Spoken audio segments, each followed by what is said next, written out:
Belakangan ini, Indonesia kembali menjadi sorotan dunia.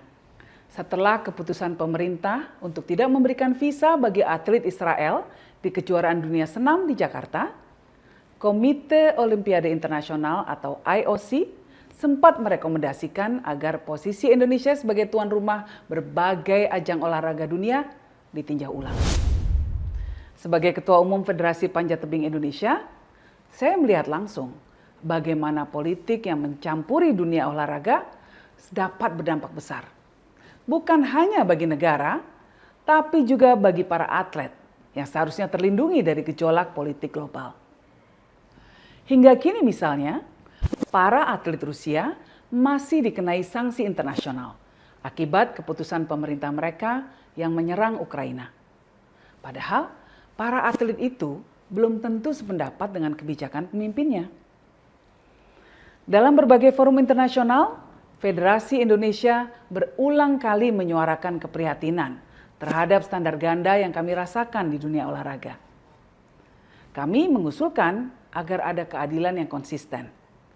Jika atlet Rusia dikenai sanksi karena kebijakan negaranya, maka perlakuan serupa seharusnya juga berlaku bagi atlet dari negara lain yang melanggar hukum internasional, misalnya Israel. Atau sebaliknya, justru kita pisahkan olahraga dari politik sepenuhnya. Biarkan semua atlet bertanding. Karena mereka datang membawa semangat sportivitas, bukan membawa agenda pemerintahannya. Namun, usulan seperti itu hampir selalu kalah dalam pemungutan suara. Banyak federasi di Eropa masih sangat emosional terhadap isu Ukraina. Tapi sayangnya, mereka tidak menunjukkan kepekaan yang sama terhadap penderitaan rakyat Palestina. Karena itu, saya berpendapat bahwa olahraga seharusnya menjadi ruang netral.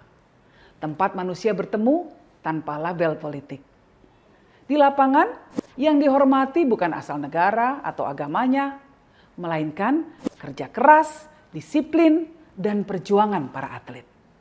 Menjadi tuan rumah kejuaraan dunia bukan sekedar soal gengsi. Ini adalah kesempatan besar. Membuka lapangan kerja, menggerakkan UMKM, mempromosikan budaya Indonesia, dan menunjukkan nilai persahabatan, keadilan, serta kemanusiaan. Dan dari pengalaman inilah, saya ingin mengajak kita semua melihat persoalan global, termasuk tragedi kemanusiaan di Gaza, dengan hati yang jernih dan kepala yang dingin. Nah, tahukah kamu bahwa ada orang Yahudi yang menentang Zionisme? Tapi ada juga orang Arab Muslim yang justru mendukung Israel. Dunia itu bukan hitam dan putih. Bukan sekedar Yahudi melawan Muslim. Karena sebenarnya ada 3 hal yang berbeda, tapi seringkali disamakan. Yahudi, Israel, Zionisme, itu bukan hal yang sama. Pertama, Yahudi adalah agama. Sama seperti Islam atau Kristen, dengan penganut yang tersebar di seluruh dunia. Kedua, Israel adalah negara, berdiri tahun 1948 dengan warga yang beragam.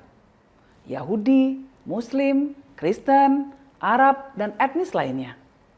Ketiga, Zionisme adalah ideologi politik, gerakan untuk mendirikan negara Yahudi di tanah Palestina dan sekitarnya.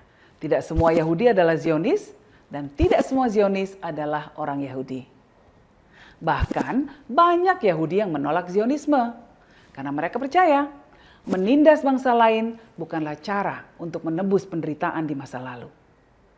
Di antaranya tokoh-tokoh ini, Noam Chomsky, seorang Yahudi Amerika. Beliau sudah puluhan tahun mengkritik kebijakan pendudukan Israel terhadap Palestina. 20 tahun yang lalu, saya sempat mengambil kelas beliau di MIT, dan saya masih ingat betul ketegasan dan kejernihan moralnya dalam membela hak rakyat Palestina. Ada juga Norman Finkelstein, yang orang tuanya menjadi korban Holocaust. Profesor Norman menulis buku The Holocaust Industry untuk mengingatkan dunia agar tragedi kemanusiaan tidak dijadikan alasan untuk menindas bangsa lain. Beliau berbicara lantang di berbagai forum dunia, membela hak rakyat Palestina untuk hidup merdeka. Ada juga Gideon Levy, jurnalis senior dari media terkemuka Israel, Haaretz, yang dengan keberaniannya yang luar biasa menulis setiap minggunya tentang penderitaan warga Gaza. Walaupun beliau kerap mendapat ancaman di negerinya sendiri. Mereka semua adalah orang Yahudi, namun mereka tidak kehilangan hati nurani. Mereka menolak kekerasan bukan karena membenci Israel, melainkan karena mencintai kemanusiaan. Di New York, ribuan Yahudi turun ke jalan lewat gerakan Not in My Name, bukan atas nama saya. Mereka tidak ingin identitas mereka sebagai orang Yahudi dipakai sebagai alat untuk melakukan genosida di Gaza. Bahkan situs Israel versus Judaism turut mengorganisir protes besar menolak kunjungan Netanyahu ke sidang umum PBB bulan September lalu. Ada juga kelompok ultra-ortodoks Yahudi yang bernama Neturei Karta. Mereka bahkan lebih ekstrim lagi, menolak pendirian negara Israel. Ini didasarkan atas keyakinan agama mereka. Setiap ada demo pro-Palestina, hampir dipastikan mereka selalu ada di sana. Walaupun mendapat ancaman dari kelompok pro-Zionis. Itu bukti bahwa suara nurani bisa datang dari mana saja. Bahkan di dalam Israel sendiri, ratusan ribu warganya turun ke jalan menentang pemerintahan Netanyahu. Ini membuktikan bahwa perjuangan untuk keadilan juga lahir dari dalam Israel sendiri, bukan semata dari luar. Dan tahukah kamu, di Israel juga hidup umat Muslim. Ada yang jadi dokter, guru, bahkan anggota parlemen. Sebagian dari mereka menentang kebijakan Netanyahu, namun ada pula loh yang mendukungnya. Bahkan ada seorang influencer Arab Muslim yang saat ini tinggal di Dubai, yang secara terbuka membela Israel dan mengecam Hamas.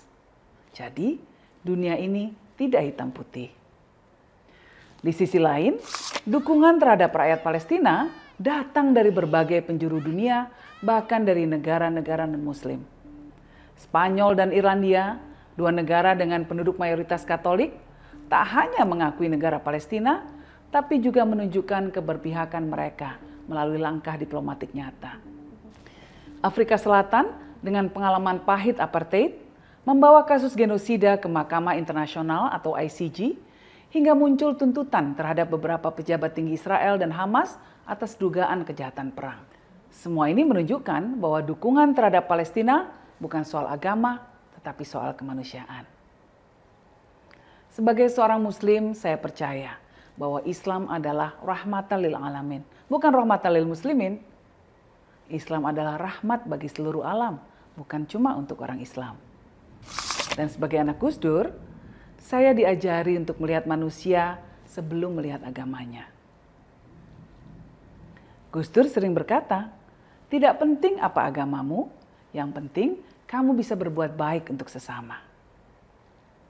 Karena itu, saya percaya kita bisa mendukung Palestina tanpa menebar kebencian kepada Yahudi. Kita bisa membela keadilan tanpa kehilangan adab. Dunia hari ini sudah terlalu penuh dengan kemarahan. Tetapi kita, bangsa Indonesia, punya kesempatan untuk menunjukkan jalan yang berbeda. Jalan dialog, empati, dan kemanusiaan. Dari olahraga hingga politik, dari Gaza hingga Jakarta, kita harus selalu berpihak kepada keadilan, bukan kebencian. Akhirnya, kita kembali ke pertanyaan awal. Apa peran olahraga dalam dunia yang penuh konflik seperti sekarang ini? Ada berbagai pandangan.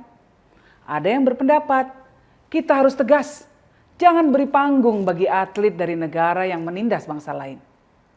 Tapi ada juga yang berpendapat, biarkan mereka bertanding. Namun di sisi lain, kita tetap tunjukkan dukungan pada Palestina lewat atribut. Kalau perlu, banjiri stadion dengan atribut Palestina sebagai bentuk solidaritas. Ini bahkan akan jadi berita besar di dunia. Sebagai Ketua Umum FPTI, saya memahami dilema ini. Kami terus mencari jalan tengah yang bermartabat, agar Indonesia tetap dapat menjadi tuan rumah kejuaraan dunia tanpa kehilangan komitmen terhadap nilai kemanusiaan dan solidaritas global. FPTI sampai saat ini pun masih terus berjuang agar Indonesia bisa menyelenggarakan event olahraga internasional. Meskipun keputusan akhir tidak selalu berada di tangan kita. Ada kemungkinan usulan ini ditolak dan Indonesia kehilangan kesempatan menjadi tuan rumah. Lalu, bagaimana seharusnya sikap kita? Apakah ada cara kreatif lain agar Indonesia tetap dapat menggelar ajang dunia, tapi juga tetap menunjukkan solidaritas nyata bagi mereka yang menderita di Gaza? Menurut kamu bagaimana sebaiknya? Tulis pendapatmu di kolom komentar, karena suara dan ide kamu penting untuk menentukan arah masa depan olahraga dan kemanusiaan di negeri ini.